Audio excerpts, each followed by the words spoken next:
This is the GBN Luncheon News for today, Friday, August 14th, 2026. Coming up in the news, DPM caretaker calls for apology from government officials, and CDB and World Bank review Grenada's development projects. Regionally, Trinidad and Tobago minister challenges police post-placement.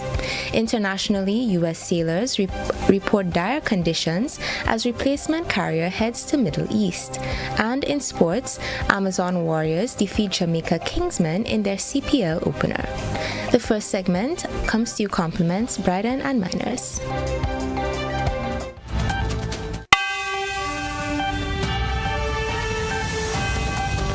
This is a warning. We out and bad. Yes, it's your girl Cole Baldeo reminding you guys to stay locked into GBN for the Spice Mass season every and anywhere you are. Remember to follow me on all social media platforms. Stay tuned for new music, good music, cause Jab don't fall in love. We only fall in oil. You know how we do it. Yeah.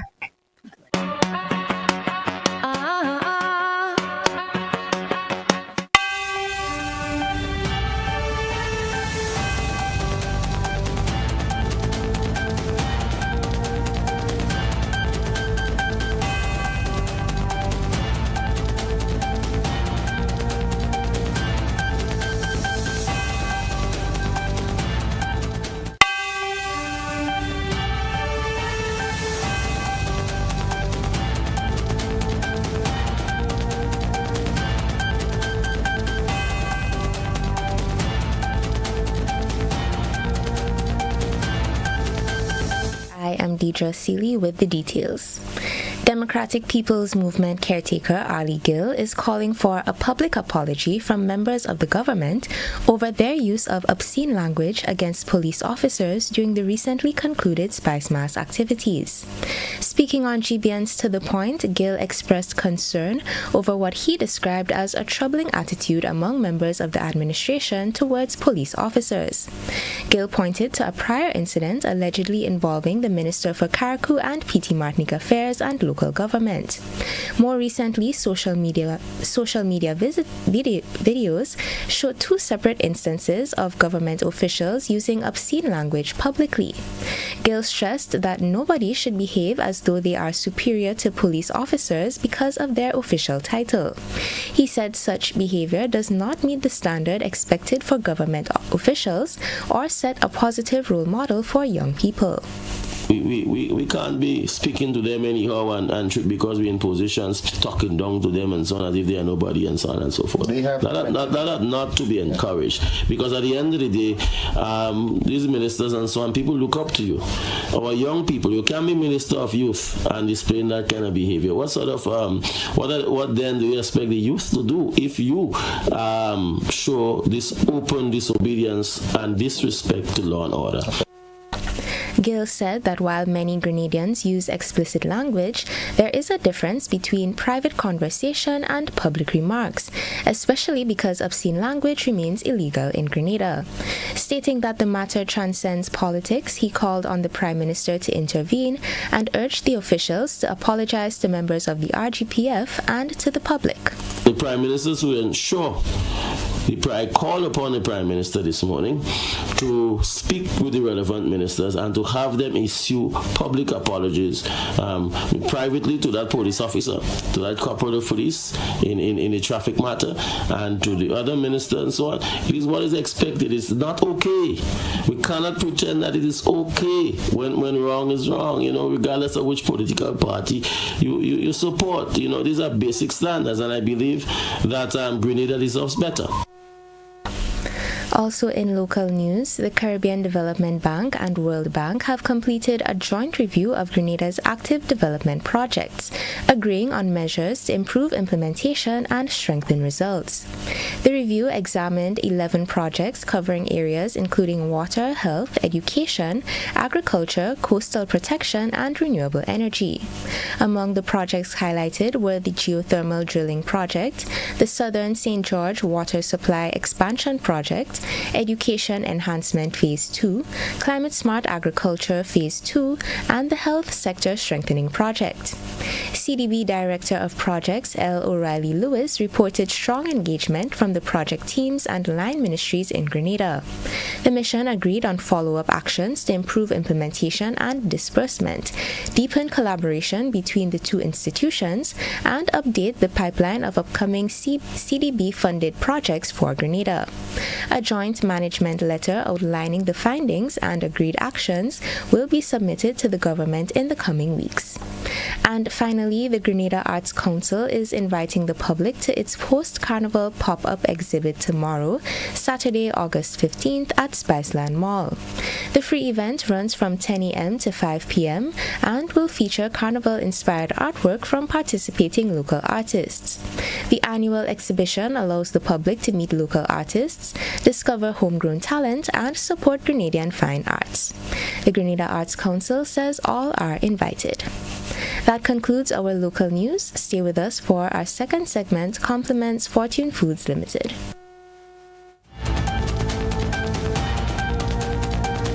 Looking to take your business to new heights? Advertise with GBN on our social media platforms and get noticed by our 138,000 plus followers. Reach a massive engaged audience ready to connect with your brand. No matter your business size, GBN is here to help you grow. Contact us today at admin@gbn.gd or WhatsApp 407-8458 to get started.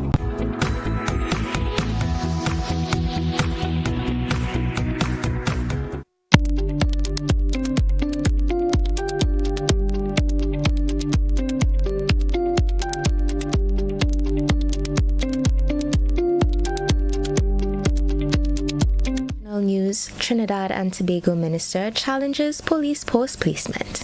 More details in this OCM report. In Trinidad and Tobago, Minister of Rural Development and Local Government Diedra fires back at the Tunapuna-Piako Regional Corporation Chairman over the police post at Eddie Hart Savannah in Tacarigua. The corporation's chairman, Josiah Austin, has threatened legal action against the state as construction of the controversial police post continues apace. Mr. Austin is accusing the government of disregarding formal violation notices issued by the regional corporation and maintains the police post was constructed above an active natural gas pipeline. However, Minister Amin accuses the chairman of opposing for opposing's sake. He first said that he was concerned that there was no consultation, and I think one of his problems is that he's finding it hard to accept that he's no longer in charge, that his party is no longer in charge, so that, we don't have to, he may not know about everything that the central government is doing. This is a project of the Prime Minister, an initiative of the central government to keep the entire country safer. When that did not work, he indicated that somebody passed in the savannah and tell him to have gas lines there.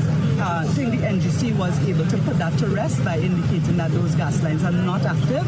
And I think he's still going on. I'm not sure what he's saying now, but it seems as though I think he has run his course. I think he should just let it die a natural death now. I hope he's not planning to use state funds to sue the state to prevent people from having a police post. Minister Amin says residents in the area, vendors and people who use the Eddie Hart Savannah on a daily basis welcome the police post. We have had a murder in the Eddie Hart Savannah. We have had several vendors robbed. We have had rapes. There are people who go out as early as 5 a.m. to walk in that savannah and stay very late. We have dozens of youth groups in that area, and that is only on the savannah. But in the surrounding areas, you have the bus route and the Eastern Main Road. You have the communities in Tacarigua there that feel safer. So that is one example of a police post and the impact it will have and the number of stakeholders that will be positively impacted. The police post at the Eddie Hart Savannah is one of 30 posts to be implemented across the country as part of government's crime-fighting measures. The Organization of Eastern Caribbean States Bar Association and the Organization of Commonwealth Caribbean Bar Associations are calling for an immediate and thorough investigation into the disclosure of private emails between Caribbean Court of Justice judges. They also want an urgent examination of the allegations concerning the court. In a joint statement, the two regional legal organizations described the public disclosure of private correspondence relating to ongoing internal matters at the CCJ as disturbing and unfortunate. They say the circumstances surrounding the disclosure should be investigated to determine whether it resulted from an intentional or accidental leak or an orchestrated hack. According to the organization, whether or not the public disclosures were as a result of an intentional or accidental leak or an orchestrated hack, the technical, security, and computer systems at the CCJ require careful scrutiny and urgent remediation. The association also called for the various accusations contained in recent media reports to be urgently investigated and examined for their veracity and accuracy. They urged the Regional Judicial and Legal Services Commission to facilitate discussions on allegations and take considered responsible action in support of the CCJ. The controversy has triggered concerns across the Caribbean, with the heads of several regional judiciaries, including Barbados, expressing concern over the breach of confidentiality while reaffirming confidence in the CCJ. In Barbados, Attorney General Cyan Lange has also shared her views on the issue and says it requires a broader look at the overall system. The leaking of the information and the allegations being made against the head of the Caribbean Court of Justice are both very serious issues, and they highlight serious moral and ethical dilemmas within our current justice system. But these issues are not new. We have been told time and time again about them by persons like Marcus Garvey, Walter Rodney, the entire Rastafarian community. So when we see allegations about authoritarian abuse of power within the justice system, for me, it is a time for us to reflect on whether or not this Westminster Abbey system truly serves us, or if it continues to be a tool for oppressing the masses. The OECS Bar Association and OCCBA said they were prepared to assist, including through mediation, with the objective of preserving the integrity and independence of the CCJ and its judiciary. Our regional segment came to you compliments Fortune Foods Limited. International news and sports are up next.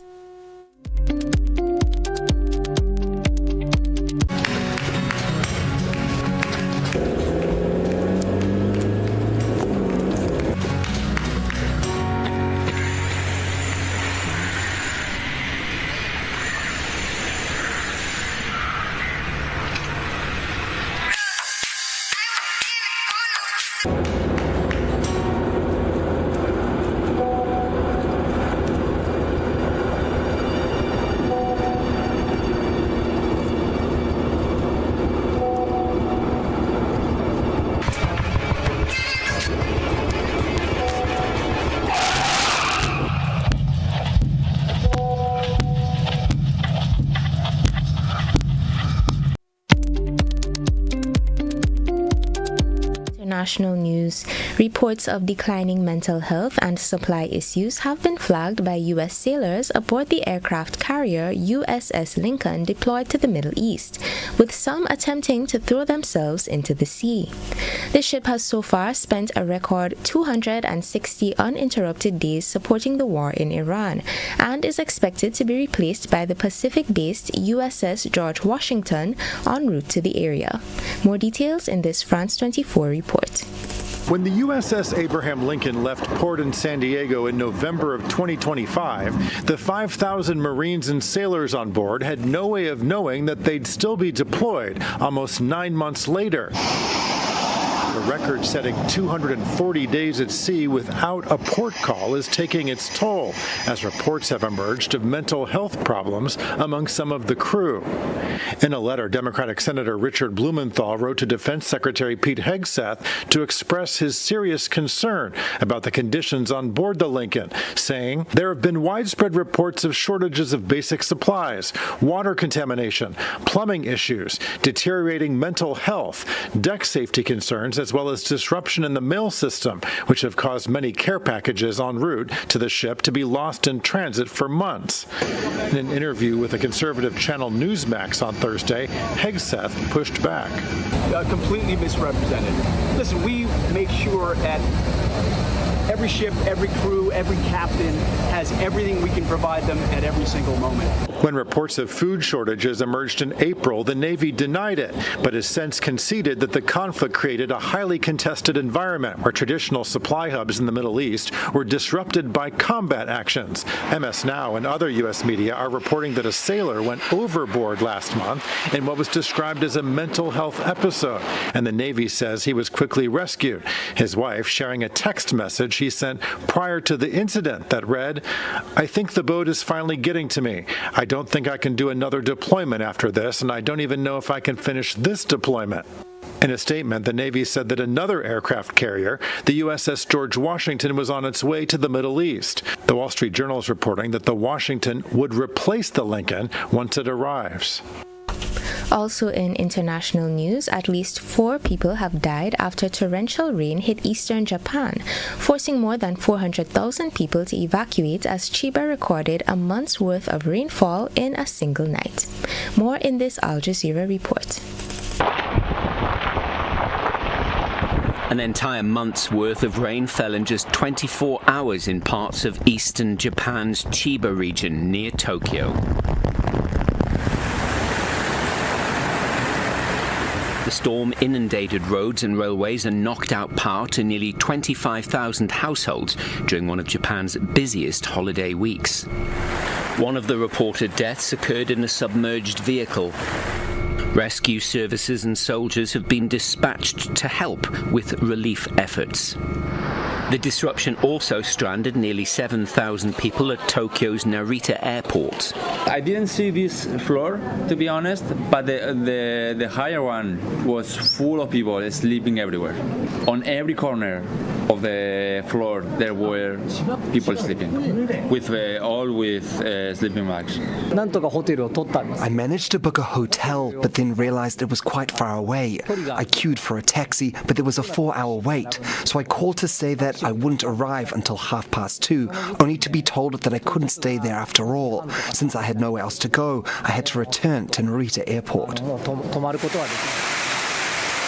Shopping malls have also been hit hard by the floodwaters, while dozens of homes in cities such as Ishikawa, Kashiwa and Sakura have been affected.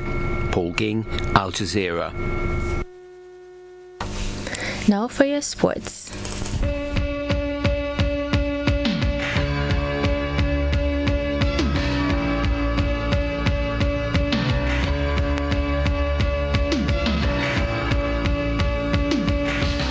The Guyana Amazon Warriors have opened their 2026 Caribbean Premier League campaign with a comfortable 6-wicket win over the Jamaica Kingsmen at Sabina Park. Sent in to bat, the Kingsmen were bowled out for just 117, with Riza Hendricks making 40 and Captain Rovman Powell scoring 24. Mohamed Nabi led the Guyana attack with 4 wickets for 22 runs. In reply, Shea Hope anchored the chase with an unbeaten 56 as the Amazon Warriors reached 118 for 4. While the Jamaica Kingsmen suffer their 3rd consecutive defeat, the Amazon Warriors now move to the top of the CPL points table. Tonight, the St. Lucia Kings face the Antigua and Barbuda Falcons at the Darren Sammy Cricket Ground from 7 p.m. Matches are live on Classic Radio. Moving to football, the Grenada Chamber of Industry and Commerce Intersector Football Tournament continues next Tuesday, August 18th, with Group D and C action at the Woburn Playing Field. Creative Designs will face Real Value IGA at 5 p.m., followed by St. George's University versus RGPF Central Zone at 6:30 p.m. Now for a recap of today's headlines. DPM caretaker calls for apology from government officials. And CDB and World Bank review Grenada's development projects. Regionally, Trinidad and Tobago minister challenges police placement dispute. Internationally, U.S. sailors report dire conditions as replacement carrier heads to the Middle East. And in sports, Amazon Warriors defeat Jamaica Kingsmen in their CPL opener. On behalf of the entire news team, I am Diedra Sealey, thanking you for joining us.